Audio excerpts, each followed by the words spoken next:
नमस्कार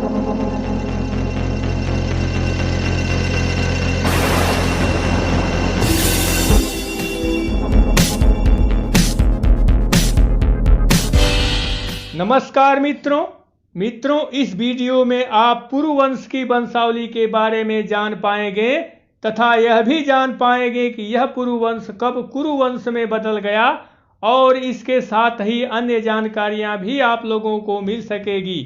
तो चलिए प्रारंभ करते हैं। मित्रों, जैसा कि हम पिछले वीडियो में यानी यादव वंशावली में विस्तार से बता चुका हूं कि नहुष की पत्नी ब्रजकुमारी से 6 पुत्र पैदा हुए। यति, ययाति, संयाति, आयति, वियति और कृति। और नहुष के इन 6 पुत्रों में से हम ययाति को लेकर ही आगे चलेंगे, जिनसे यदुवंश से लेकर प्रमुख वंशों का उदय हुआ। तो यहाँ अब देखिए, नहुष के प्रमुख 6 पुत्रों में सर्वाधिक लोकप्रिय पुत्र ययाति थे।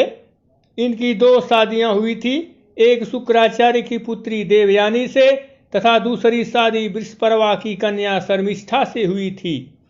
और ययाति के इन दोनों पत्नियों से कुल 7 पुत्र पैदा हुए, किंतु उनमें से प्रमुख रूप से यदु, तुअर्सु, द्रयु, अनु और पुरु 5 पुत्र ही काफी विख्यात हुए। और ये सभी 5 पुत्र संपूर्ण भारत पर राज्य किए। ययाति के इन्हीं 5 पुत्रों को ऋग्वेद में 5 जन्य पुरुष कहा गया है। इस प्रकार से देखा जाए तो ययाति के पुत्रों से जो वंश चला उसका वर्णन वेदों और पुराणों में भी मिलता है, जिनके प्रमाणों की कुछ झलक आप लोग देख लीजिए। इसके बाद पुरुवंश की वंशावली को हम विस्तार पूर्वक बताऊंगा, क्योंकि बिना प्रमाण का कुछ बताना ठीक नहीं होता है। इसलिए यहाँ पर वेदों में वर्णित तथा पुराणों में इन वंशों के बारे में कुछ इस प्रकार से लिखा गया है, आप लोग देख लीजिए। मित्रों, हम इस प्रमाण की झलक को इसलिए दिखा रहे हैं क्योंकि कुछ लोग कहेंगे कि ये सब जानकारी आपको कहाँ से मिली। हालांकि ये प्रमाण पुराण से लिए गए हैं, जिन्हें बहुत ही गहन अध्ययन करने के बाद अंतिम निष्कर्ष तक पहुंचा गया है। कई पुराणों में वंशावली में वर्णित नामों में अंतर देखने को मिलता है। जैसे पांडवों की माता कुंती को कहीं कहीं पर पृथा नाम से भी संबोधित किया गया है। तो अब चलिए आगे बढ़ते हैं। यहाँ देखिए, ययाति की 2 पत्नियां हैं, देवयानी और शर्मिष्ठा, जिनमें से ययाति की पहली पत्नी देवयानी से यदु और तुअर्सु 2 पुत्र पैदा हुए। और ययाति की दूसरी पत्नी शर्मिष्ठा से 3 पुत्र द्रयु, अनु और पुरु पैदा हुए। और इन 5 पुत्रों से जो वंश चला वो इस प्रकार है। यदु से यादव वंश, तुअर्सु से यमन वंश, द्रयु से भोज वंश, अनु से मलेक्ष वंश और पुरु से पौरव वंश या पुरुवंश चला। और हम इस वीडियो में इसी पौरव वंश या पुरुवंश के बारे में विस्तार से बताऊंगा। किंतु आगे बढ़ने से पहले एक बात को आप लोग जान लीजिए कि इन 5 महत्वपूर्ण वंशों की जड़ महाराजा ययाति ही हैं, चाहे वह यदुवंश हो या भोजवंश या फिर पुरुवंश हो। अंतर केवल इतना ही है कि इनमें से ययाति की पहली पत्नी देवयानी के प्रथम पुत्र यदु से यादव वंश चला, जिसमें तमाम देवी देवताओं सहित भगवान श्री कृष्ण का अवतार हुआ। तथा ययाति की दूसरी पत्नी शर्मिष्ठा, जो वृषपर्वा की कन्या थी, उनसे उत्पन्न 3 पुत्रों से महत्वपूर्ण वंश भोजवंश, मलेक्ष वंश और पुरुवंश चला। इस प्रकार से देखा जाए तो इन महान वंशों के पिता एक हैं, किंतु माताएं अलग हैं। तो अब हम पुरुवंश की वंशावली को आगे बढ़ाते हैं। यहाँ देखिए, जो नाम के आगे प्लस के बाद वाला जो नाम लिखा गया है वह इनके पत्नियों के नाम हैं। ययाति की पत्नी शर्मिष्ठा से पुरु पैदा हुए और पुरु से जन्मेजय पैदा हुए। इसी तरह से क्रमवार पिता पुत्रों की ये सूची है, इसे आप लोग देख लीजिए। इस सूची में 16वें नंबर पर राजा तंसु हैं। तंसु से इलिन पैदा हुए और इलिन की पत्नी रथांतरी थी, जिनसे महाप्रतापी राजा दुष्यंत पैदा हुए और इसी दुष्यंत की पत्नी शकुंतला थी। इसी दुष्यंत और शकुंतला की प्रेम कहानी विश्वविख्यात है, जिसका वर्णन कालिदास ने अपने प्रमुख पुस्तक अभिज्ञान शाकुंतलम में किए हैं। चलिए आगे बढ़ते हैं।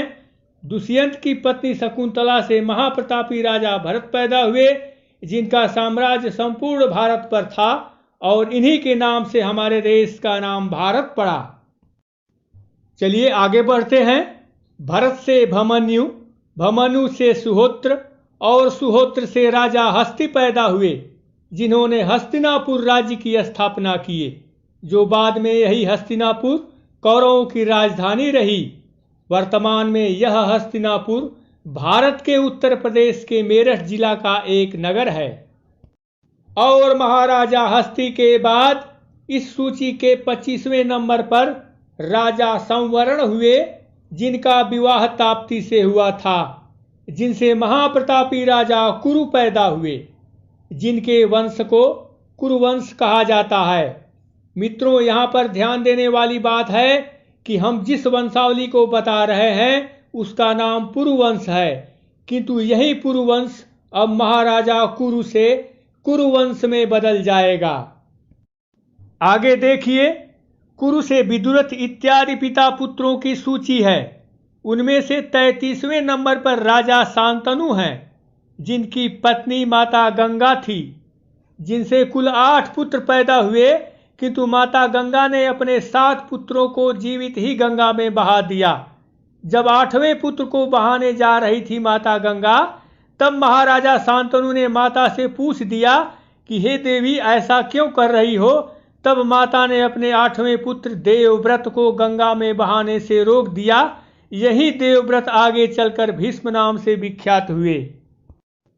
आगे के क्रम में राजा शांतनु की पत्नी गंगा के अलावा सत्यवती भी थी, और शांतनु की पत्नी सत्यवती से चित्रांगद और विचित्रवीर्य 2 पुत्र पैदा हुए, जिसमें गंधर्वों से युद्ध करते हुए चित्रांगद की मृत्यु हो गई। तब हस्तिनापुर की राजगद्दी पर विचित्रवीर्य बैठाए गए।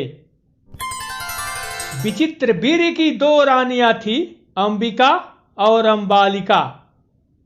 इन दोनों रानियों को व्यास मुनि के आशीर्वाद से एक एक पुत्र पैदा हुए।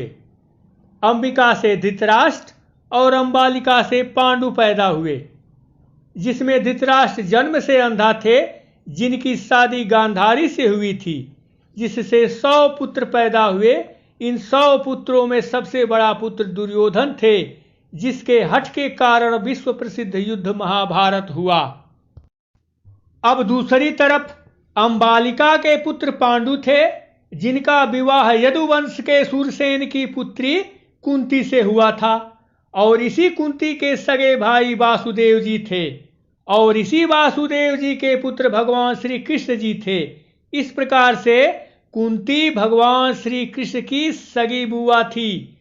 इस पांडु की पत्नी कुंती से 3 पुत्र युधिष्ठिर, भीम और अर्जुन पैदा हुए, तथा पांडु की जो दूसरी पत्नी माद्री थी, उससे नकुल और सहदेव हुए।